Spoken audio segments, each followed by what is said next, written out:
Assalamualaikum warahmatullahi wabarakatuh. Perkenalkan, nama saya Anissa Dwi Putri dengan NIM 2420201137 dari Prodi Administrasi Publik kelas A2 Universitas Muhammad Sidoarjo. Dan pada video kali ini saya akan menjelaskan materi tentang muamalah jual beli yang mana tugas ini dibuat untuk memenuhi tugas dalam mata kuliah ibadah akhlak dan muamalah.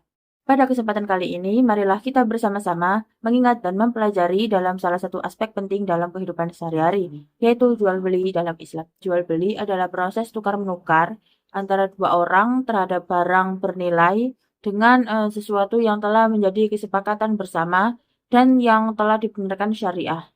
Allah Subhanahu wa Ta'ala berfirman, dan Allah telah menghalalkan jual beli dan telah mengharamkan riba. Quran Surat Al-Baqarah ayat 275. Lalu ada yang kedua syarat dan rukun jual beli. Dalam rukun jual beli ada perbedaan pendapat ulama Hanafiyah dengan jumhur ulama. Kalau menurut ulama Hanafiyah, rukun jual beli cuma ada satu, yaitu ijab, yang merupakan ungkapan membeli dari pembeli. Dan kabul yaitu ungkapan menjual dari penjual. Menurut mereka yang menjadi rukun dalam jual beli hanyalah keridhaan antara dua pihak untuk melakukan jual beli. Karena unsur keridhaan tidak dapat dilihat secara visual, maka diperlukan adanya ijab dan qabul atau melalui cara saling memberi barang dan harga barang. Sementara menurut jumhur ulama, rukun jual beli itu ada 4, yaitu penjual dan pembeli, siqot, barang yang dibeli dan nilai tukar. Tetapi menurut ulama Hanafiyah, berakal dibeli dan nilai tukar itu merupakan syarat jual beli, bukan rukun. Nah, intinya umumnya para ulama sepakat bahwa setidaknya ada 3 perkara yang menjadi rukun dalam jual beli, yaitu sebagai berikut. Yang pertama harus ada penjual dan pembeli, yang mana penjual dan pembeli itu harus berakal. Yang dimaksud dengan berakal atau dalam fikih disebut akil adalah warasnya akal seorang, dalam arti keduanya bukan orang yang gila alias tidak waras. Lalu yang kedua ada balik. Anak kecil yang belum balik bisa menerima warisan dalam jumlah besar, tetapi tidak sah melakukan transaksi jual beli, kecuali untuk barang kecil atau remeh. Lalu selanjutnya tidak harus muslim. Para ulama sepakat bahwa syarat sah jual beli yang terkait dengan penjual atau pembeli tidak ada terkait dengan masalah agama dan keimanan.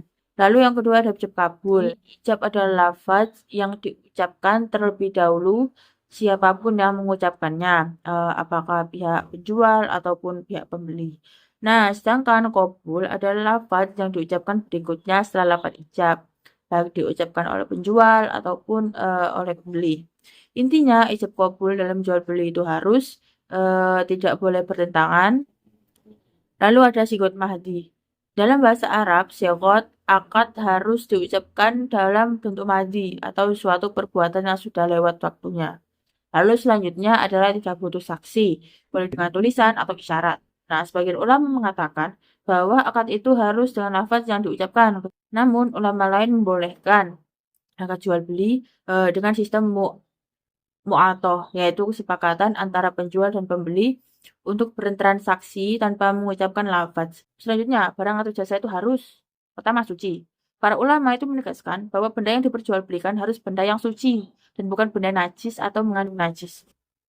Namun dalam detail-detailnya ternyata para ulama agak sedikit bervariasi ketika menetapkan tentang boleh tidaknya benda najis yang diperjualbelikan. Di antara mereka ada yang mengharamkan secara mutlak dan ada juga kalangan yang memilah terlebih dahulu. Mereka hanya mengharamkan jual beli sebagian dari benda najis, namun menghalalkan sebagian lainnya. Bila memang bermanfaat dan dibutuhkan. Lalu ada punya manfaat yang dimaksud. Maksud adalah barang harus punya manfaat secara umum dan layak. Dan juga sebaliknya, jika barang itu tidak memberikan manfaat, tetapi malah memberikan madorot atau sesuatu yang membahayakan atau merugikan manusia. Lalu selanjutnya dimiliki penjualnya. Nah, tidak sah berjual beli dengan selain pemilik langsung suatu benda.